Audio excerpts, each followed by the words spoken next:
So I open the door. I walk into this room, and there are a room of about 20 to 25 women that sort of look like me, not really. Dark skin, light skin, short hair, long hair, pressed hair, curly hair. And I walk over to the desk to pick up my sides. I gotta read 6 lines because I need to walk into an audition room. And the women are studying. They are studying their lines, they're looking down. And I'm thinking, wow, here I am again. I've been doing this for 12 years. I go over, I get them, I sit down, I squeeze myself in between these 2 women, and I smile at them. Hi, how are you? No one's talking. Because this is a big deal. Someone's gonna get this CVS commercial.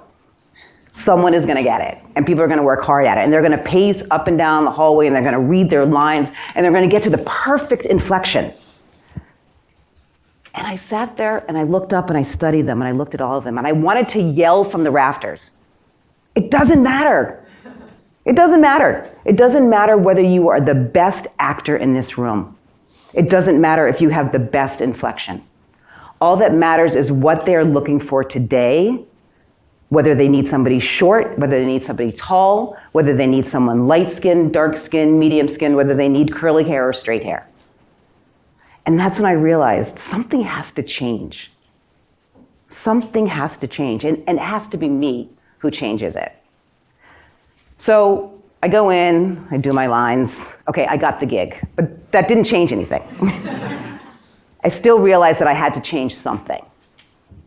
So soon after that, a friend of mine and I were talking, and we were talking about maybe we should bring people together. Maybe we should have a networking organization that can bring people together, people of color, writers, directors, actors, and producers to come and network and create their own stories.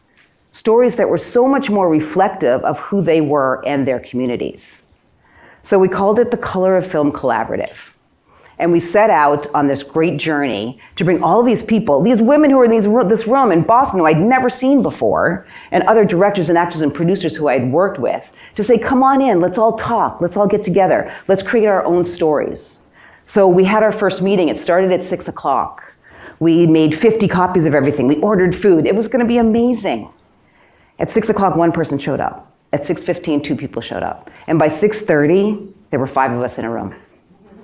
We're like, oh, great, this is gonna work. Okay, no, it's not. I was discouraged. I was like, no, forget it, this is not gonna work.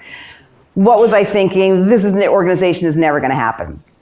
The next month, my partner said, we have to do it. We have to keep doing, we have to persevere. The next month, 6 o'clock, by 6:30, there were 35 people in that room. And we're like, this is it. We know now that this is needed.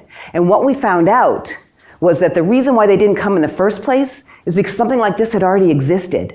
And they didn't trust it because it had fallen apart. And we told them that we were gonna be there for them and we were gonna help them tell their stories. And so we've been doing that for the last 20 years. So with the Color of Film, here we were supporting filmmakers and having people tell their stories, but where were they gonna show their stories, right? Where were they gonna bring them? And so just about the time when we were starting the Color Film, another organization wanted to start a film festival, the Dudley Film Festival, which is now the Roxbury Film Festival, the Roxbury International Film Festival. And so what we didn't understand was that not only were the filmmakers it was really important for the filmmakers to make their own stories, it was equally as important for audience members to see these stories. Now, this is the late 90s and the early 2000s. Where what you saw on the screen were images of people of color in gangs, in poor conditions, in housing, and that's all you saw. So it was really important for people to come to films to see a different narrative. That there were filmmakers out there trying to change the narrative. And once we started, the Roxbury International Film Festival started the same way the Color Film did. 4 days, 10 films, maybe 50 people. We are now at 21 years, 10 days, over 62 films, and over 2,200 people that come to the festival. Because there is a need for this, and we understood that and we recognized it. So fast forward to 2000 now, and the work that we're doing to do this with both of these companies. We made the decision and we realized that stories change lives. They change all of our lives. Every single day you are changed by a story. Every day you are reading a newspaper.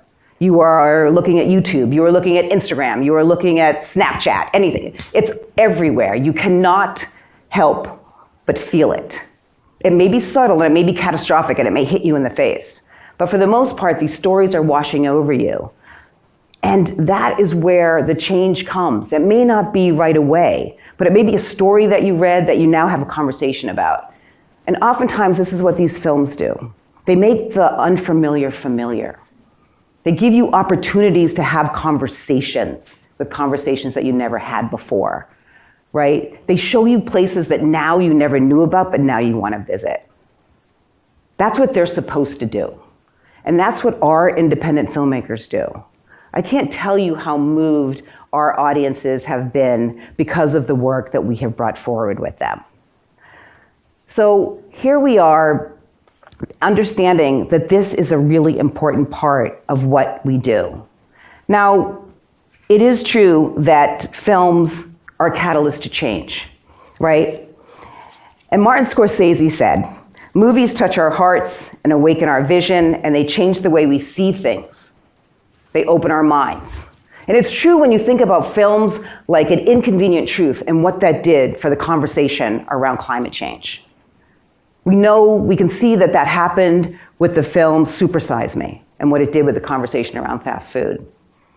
We can see that with the documentary that Ava DuVernay did on 13th that really changed the conversation around mass incarceration and the prison industrial complex. These are films that make you think, they educate you, they inspire you. Films present day, like If Beale Street Could Talk, a film that really talks about a working class black family, intact black family, that's dealing with the issues around crime and punishment in our communities today. Films like Black Panther that completely changed the conversation and the narrative about how we see African communities. And films like Get Out, which you need a PhD to see, by the way, if you haven't already seen it, which really changed the narrative around African American men and slavery now and in the past. So these are these films that really make us who we are. They change us. And we understand that. And we know that. So I was going to come here and talk to you about dimensions of change. Stories are dimensions of change. And I thought when I got the call to come here and say, "Do you want to do a TED Talk?" I was like, absolutely, sure. And I was like, wait, what is that? Can I talk about anything I want? No, dimensions of change. And I was like, what is dimensions of change? I'm like in film and theater, and I was an actor. So I Googled it, like we all do. And I'm like, dimensions of change is like business. And what do I know about business? Well, I actually do know because I started 2 nonprofits, right? And so I felt I could talk about that. Or I could talk to you about my personal story, which is one big dimension of change. How I was pre-law in college. How I went to work for 2 of the largest law firms in Massachusetts as a paralegal. How I threw that all away to be an actor, thinking I was going to be that 1% in Hollywood that made $15 million a picture from the couch in my suburban home west of Boston. So we know that didn't happen. But what I did realize was that I wanted to help people.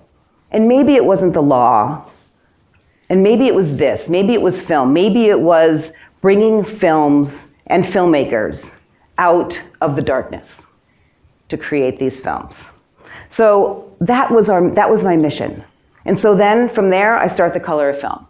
And now today, I'm executive director of the largest film festival in New England that celebrates people of color. So that's a great story, right? It has change, and it has problems, and it has all of these things that happen when you go through dimensions of change in organizations and corporations. Transitions are important, and we all know that. And so I could go through each one of those things, but one of the thing that I realized is what's really passionate to me is this ability to bring these stories. This ability to change lives, this ability to educate people through film. So I have been moved by these films So much so in the 20 years that I've been curating this festival. Films like a filmmaker who made a story about a bunch of climbers who summit Denali. And the only reason he made the film is because he wanted to push aside the stereotype that Black people don't like the cold. Or the story about a town in South America that floods twice a day.